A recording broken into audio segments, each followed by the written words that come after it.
Et voilà, j'ai commencé comme ça, il y avait une musicale, et puis après, il y a eu du solfège, un peu de chorale aussi en conservatoire. Et en vrai, la musique à la church, c'est arrivé bien après. Ouais. C'était vraiment d'abord l'éducation musicale, les fondements musicaux avant même tout ce qui touche au service.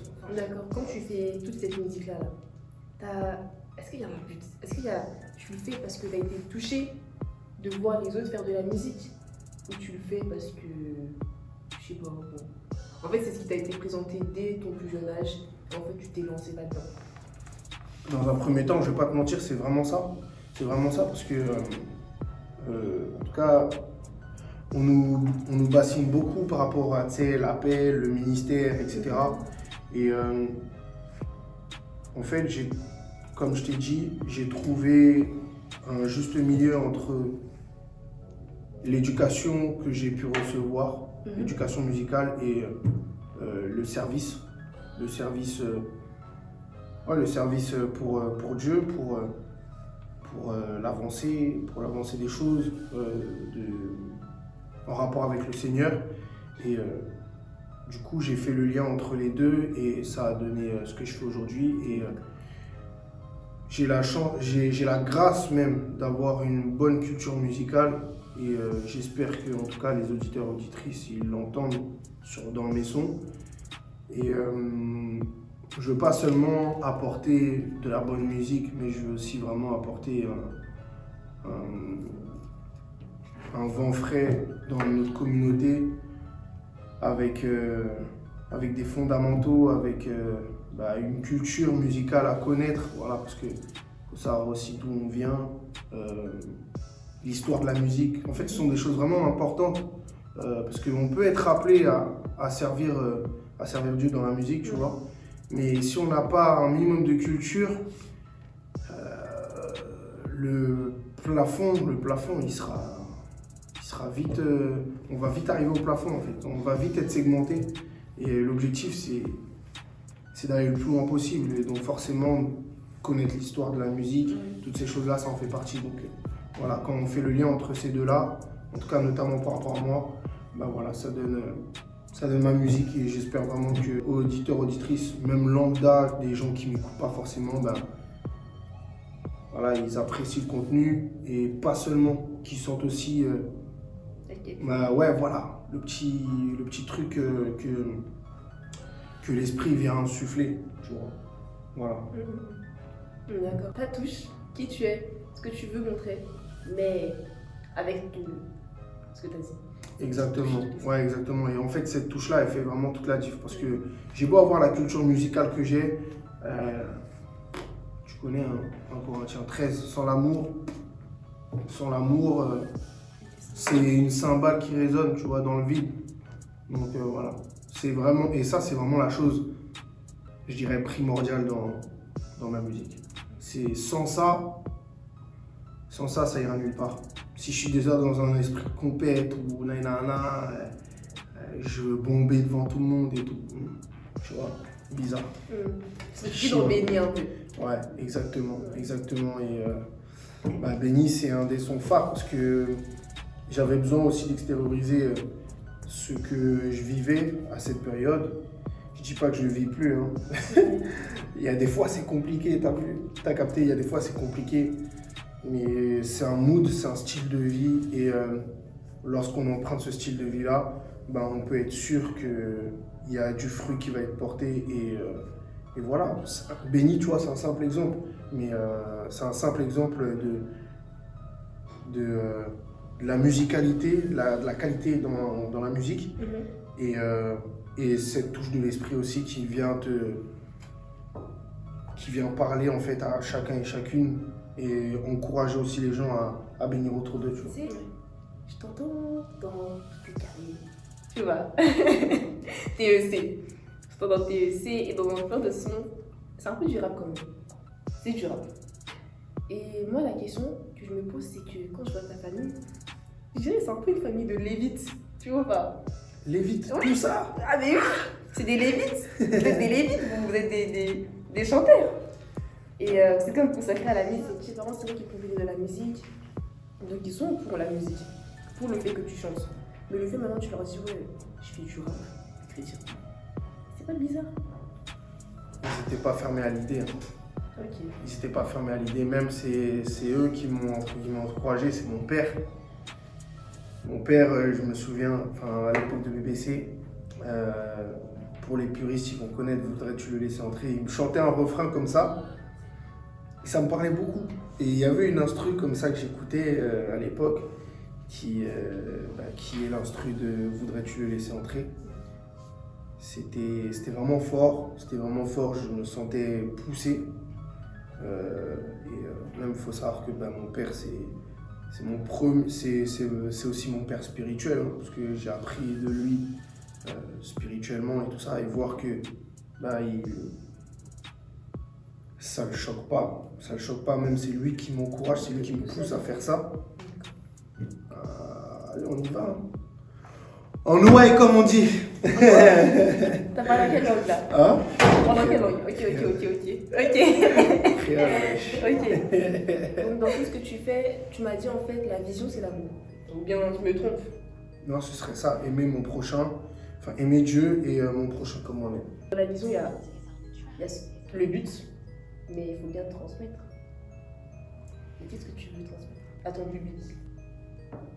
Les expériences que j'ai pu vivre, déjà premièrement, et je ne me limite pas à mon public, qui est pour le moment en tout cas très church.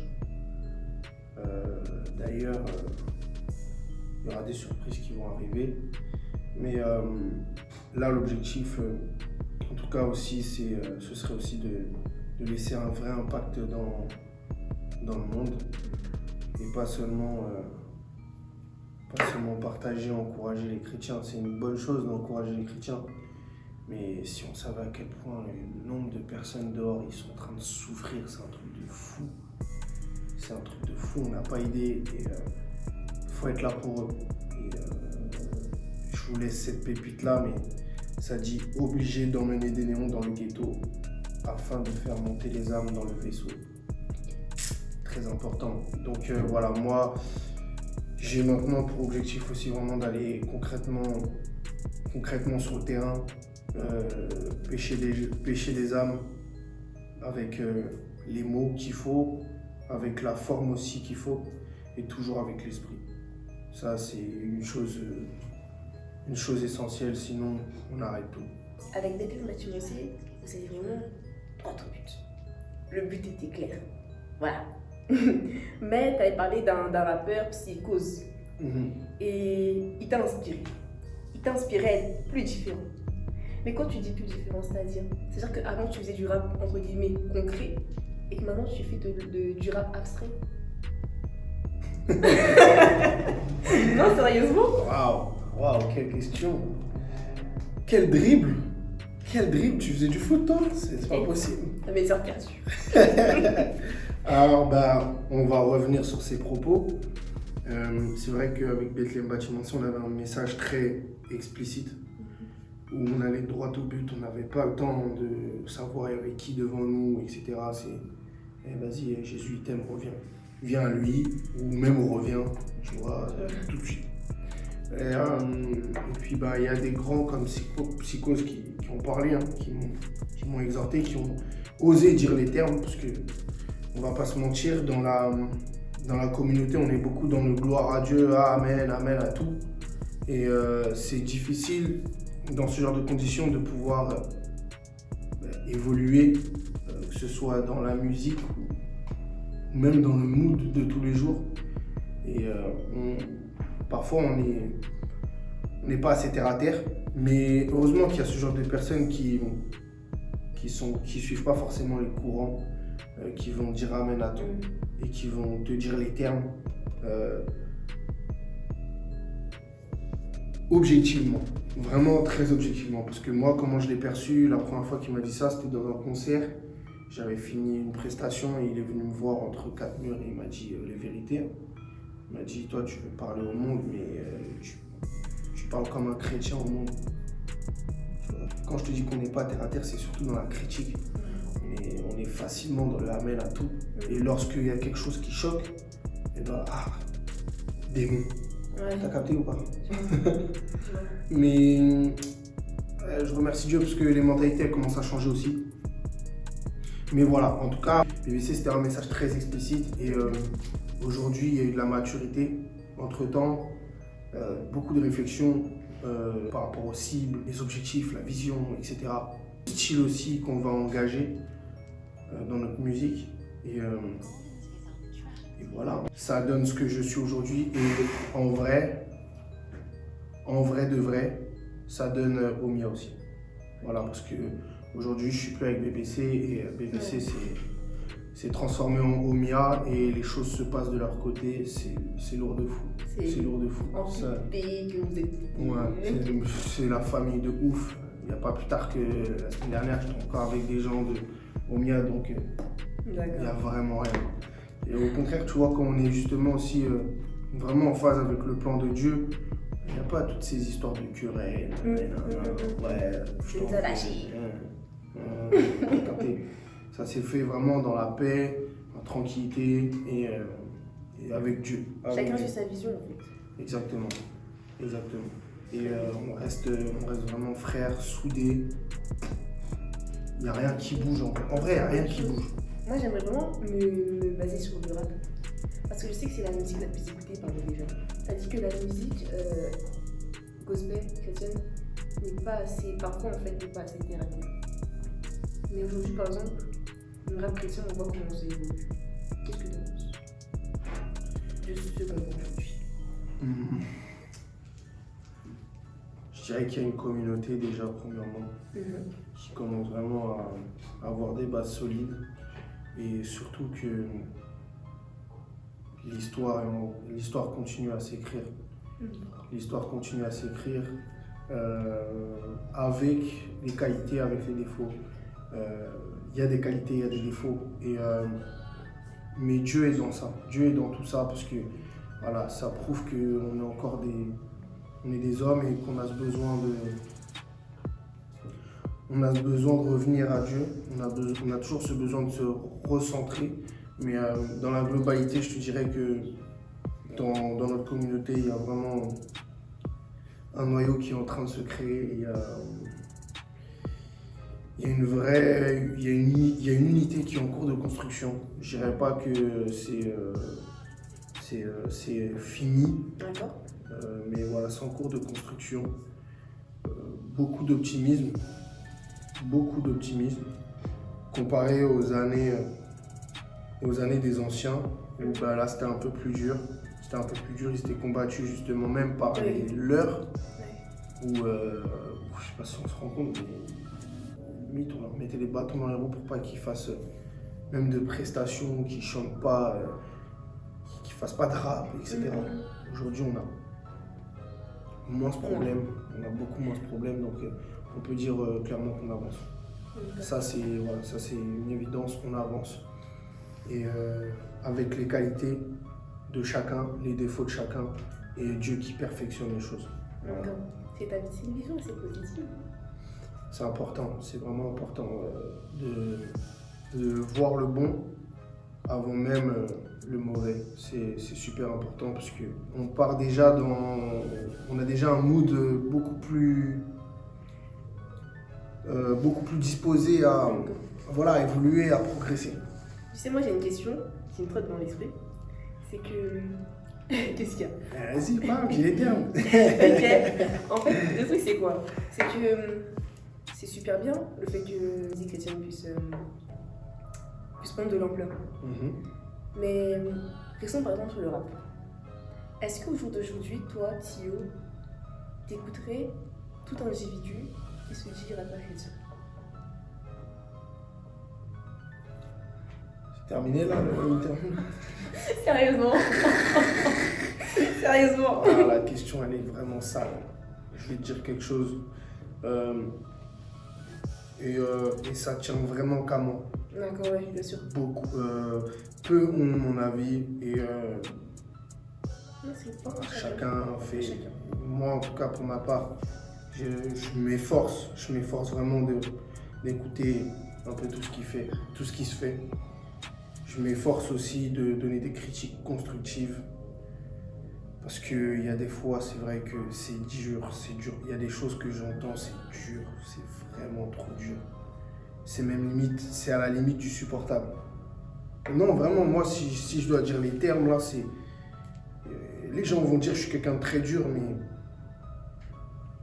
avec le bagage que j'ai, si je me contente de réduire ma musique à ce que parfois j'entends dans la communauté, il y aura une grosse incohérence. Donc, autant dire les termes, j'essaie vraiment, je fais l'effort d'écouter tout ce qui se fait. Il y a des fois, j'ai pas le temps. Des fois, j'ai pas le temps parce que j'ai aussi une vie derrière. Il y a des fois, j'ai pas l'envie. J'ai vraiment pas l'envie. Mais je m'efforce. Vraiment, moi, je m'efforce à rester optimiste, à encourager quand il faut encourager. Il y a des fois aussi, franchement, j'ai envie de dire, c'est pas pour toi, tu vois. J'ai envie de dire des fois à des gens, c'est pas pour toi, mais c'est pas correct. C'est vraiment pas correct de faire ça.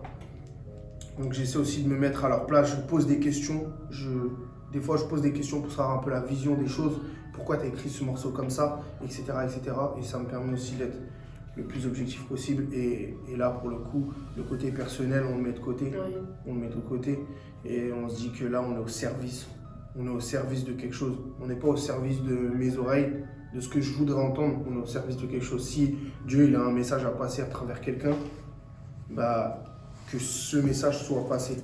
Avec aussi la forme qui va avec. Parce que le fond, on n'en doute pas. Tu vois. Le fond, on n'en doute pas. Et la forme s'entend. Tu vois. La forme s'entend et parfois, ça peut déranger. Ok, Thio. Bah écoute, on a fini la première partie. On va attaquer la deuxième. C'est un peu une petite surprise pour toi. Bah allons-y. Allons-y. Let's go.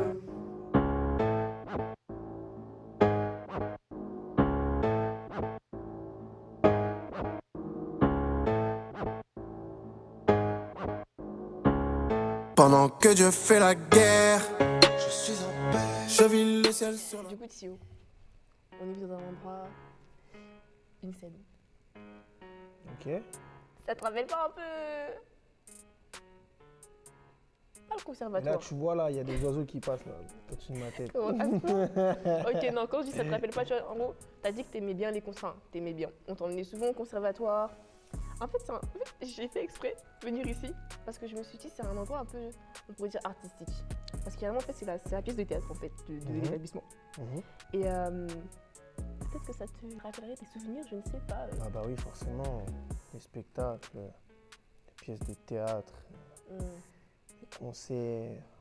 Ouais, bah oui, ça rappelle beaucoup de choses, ça, c'est ce genre d'univers. C'était pas dans cette configuration-là, Ouais.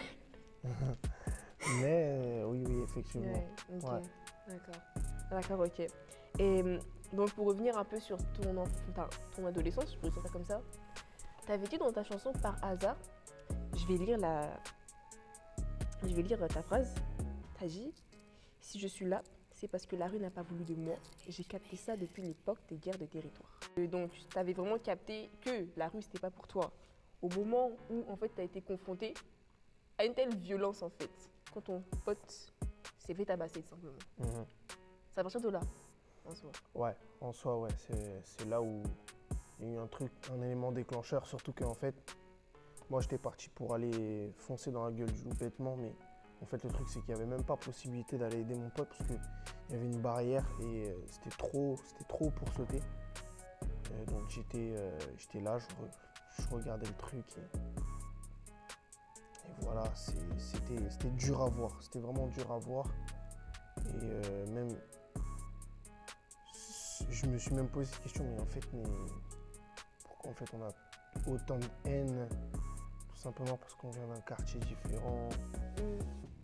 En fait, juste, on a plein de choses en commun, mais on préfère en fait se contenter de regarder nos différences et s'en servir pour se chiffonner, Voilà, et beaucoup de choses, beaucoup de révélations sont arrivées en fait à travers ce moment-là.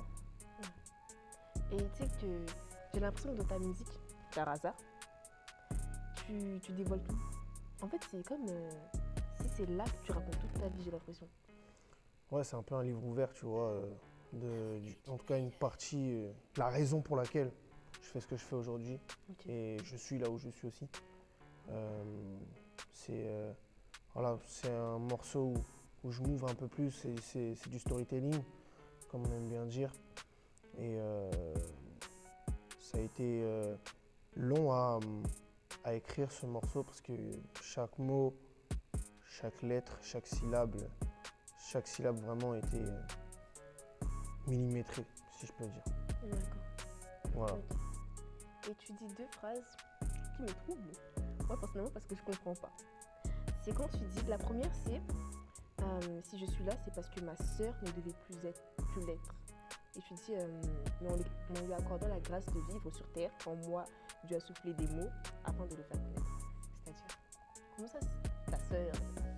J'ai une grande sœur en fait qui a failli mourir. D'accord. Enfin, en tout cas, les médecins ont diagnostiqué. 1, 2, Ça va 3. arriver, c'est l'émotion, ne vous inquiétez pas. Ok. C'est toujours dur d'en parler. Mais ma sœur, elle a une maladie orpheline du cœur et en fait, les médecins ont diagnostiqué sa mort. D'accord. Ils lui ont diagnostiqué 6 mois de vie, mais voilà, aujourd'hui, Dieu n'a pas permis ça. Et ça fait plus de 5-6 ans, mais même plus. Et elle est encore vivante. Et en fait, à partir de ce moment-là aussi, il y a eu une réelle envie d'écrire. Une réelle envie d'écrire, de témoigner de la grandeur de Dieu. Ok. Voilà. Parce que une des deuxièmes phrases que tu disais, c'était par rapport à ta destinée. Je voulais la consumer. Papa m'a dit laisse-la respirer. Ouais, parce par rapport à ça? que, alors ça c'est encore autre chose, mais en évoluant dans la musique, quand tu es jeune et que tu évolues dans la musique, il y a des gens, ils sont pas forcément chauds de te laisser un peu de leadership ou de conduite. Et du coup, on fait tout pour te mettre de côté. Et c'est vrai que j'ai beaucoup été pris par cet étau-là et puis aussi par le fait qu'on me dise, parce que moi je fais partie des artistes qui étaient dans la transition, le rap c'est pas bien, nanana. Donc, et moi-même en fait j'avais déjà aussi cette idée un peu en tête malheureusement, bien que j'ai consommé des artistes du milieu comme jamais, mais avec tous ces arguments, tous ces trucs, il y a eu de nombreuses fois j'ai eu envie d'arrêter. De nombreuses fois j'ai voulu faire comme si de rien n'était. Mais au final c'est Dieu qui a le dernier mot. Voilà. Merci beaucoup, Sio. Non, c'est assez édifiant. C'est assez édifiant. Au plaisir. Car merci d'avoir accepté l'invitation. Au plaisir. À une prochaine s'il le faut. On est ensemble et je vous donne grave la force. Ça fait plaisir de voir des jeunes médias qui commencent à prendre du service. Voilà. On sera derrière vous, on va vous pousser à fond comme jamais. On a commencé ensemble, on va finir ensemble. Tout là-haut. Le seul qui pourra pas me laisser Ce tomber. sera peut-être le prochain qui passera Kono. négocier pour vous. Kono. Ah mon gars. Merci en tout cas. En tout cas les gars, j'espère que ça vous a plu. Et à la prochaine.